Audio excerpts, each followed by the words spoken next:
Hello people, this is Sonali, the Melodramatic Bookworm. If you've been here before, welcome back, and if you're new to my channel, welcome to the Melodramatic Bookworm family.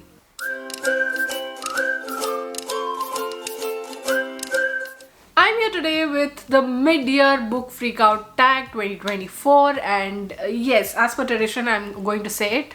It's already the middle of the year. Half the year has gone by and it's time to look back on the first 6 months of the year and assess our reading a bit, to look back on the books that I've loved, those that I haven't loved, and to look forward to what is coming in the second half of 2024. This video is a tradition here and I've done it almost every year if I'm not mistaken. This tag has 15 questions. There were actually 16, but I removed one of them because I don't usually answer that question. So I was like, let's just remove it altogether. So since there are 15 questions to be answered, let's dive right into this video and let me share with you my answers to the prompts of the mid-year book Freakout tag for 2024. Prompt number 1, the best book you've read so far this year, and I am very lucky that I can say that I have quite a few favorites from 2024 so far. And the first one is What You Are Looking For Is in the Library by Michiko Aoyama and translated into English by Alison Watts. And this was one of my first 5-star reads of 2024 and I love this book so much. I love. I've done a full video review of this book on the channel. If you'd like to go check it out, link will be here as well as in the description box below. It still puts a smile on my face. Kitchen by Banana Yoshimoto and translated into English by Megan Backus. And this is an exploration of grief and hope. It's told in 2 stories and it's just Bookshops and Bone Dust by Travis Baldry.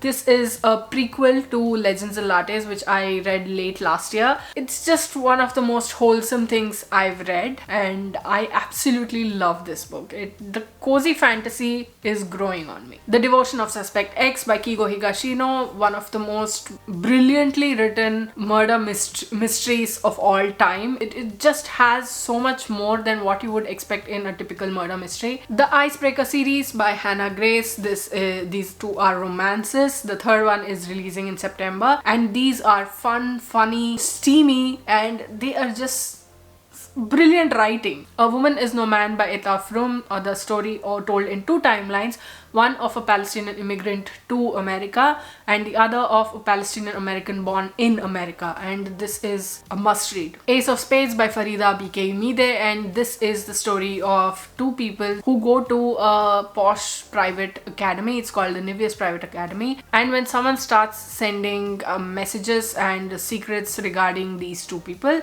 it's just a whole can of worms is opened, and one of the most chilling, thrilling books I've ever read. Full Metal Alchemist by Hiromu Arakawa. I finished the whole manga series, my first one, and I absolutely love it. The story of 2 brothers roaming the lands in search of the Philosopher's Stone that will restore their bodies, and in that process they meet so many people who need their help, who are trying to stop them, and then they uncover secrets that are...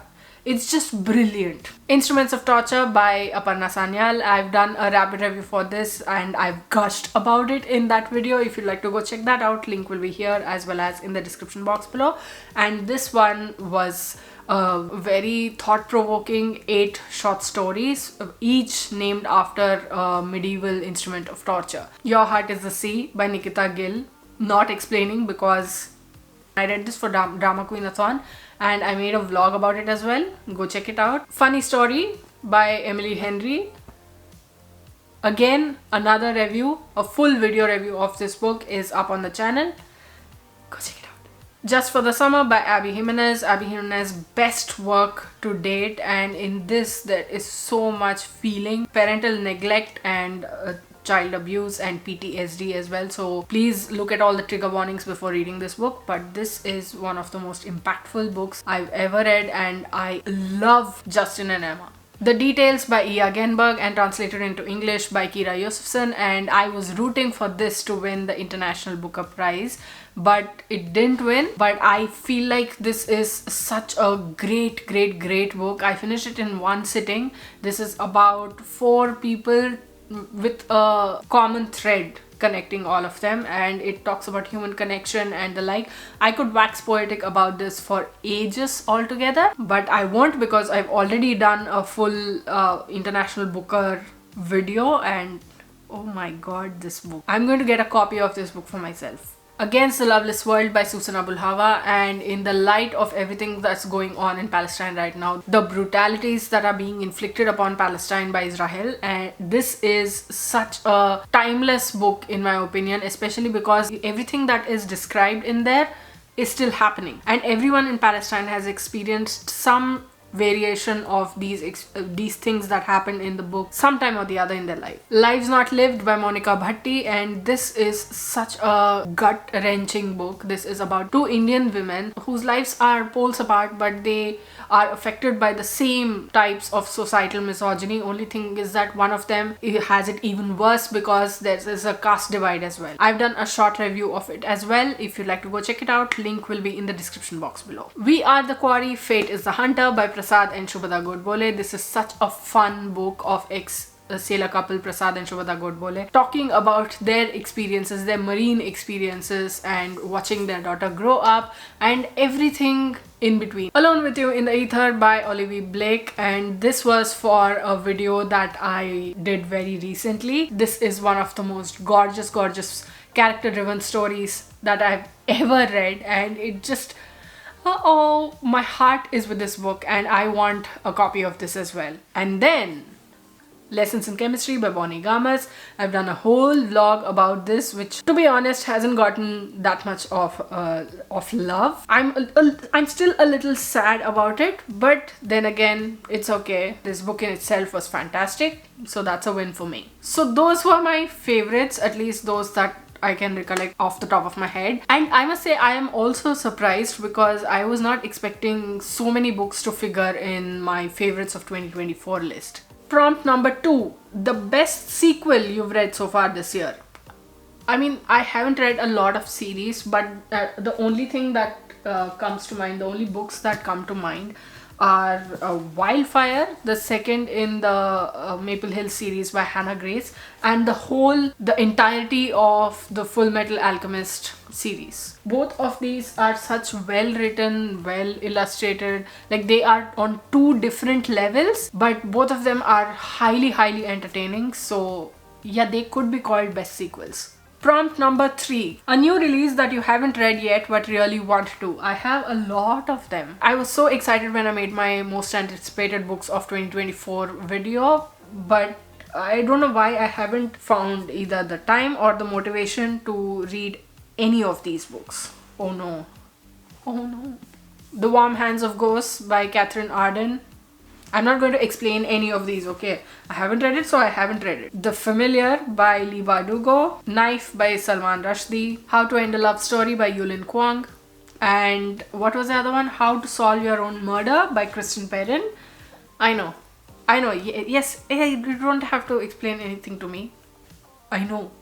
Prompt number 4, your most anticipated release for the second half of the year, and I have 2 books for this. I didn't even know that the second book of the set was releasing this year, but when I did, I was like, it's going high up. And okay, first is obviously The Life Impossible by Matt Haig.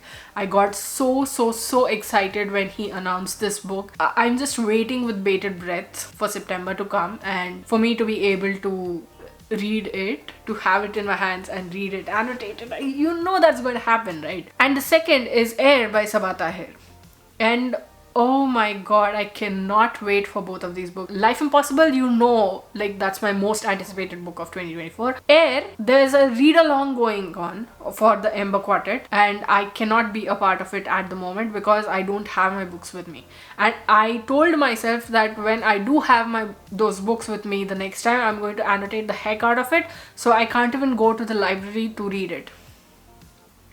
You tell me, how is that fair?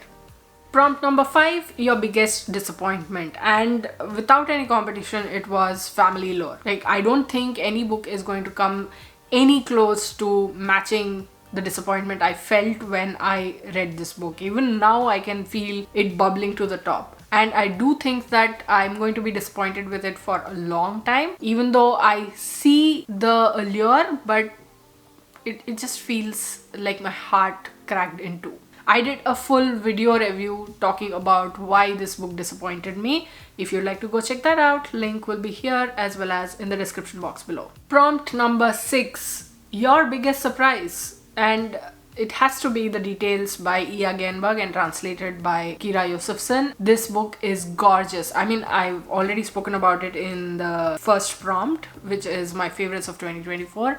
But what a beauty of a book this was. It was just gorgeous writing, and it just called to something inside me, and I was not expecting that. I was not expecting to love this book so much. And also We Are the Quarry, Fate is the Hunter, that book.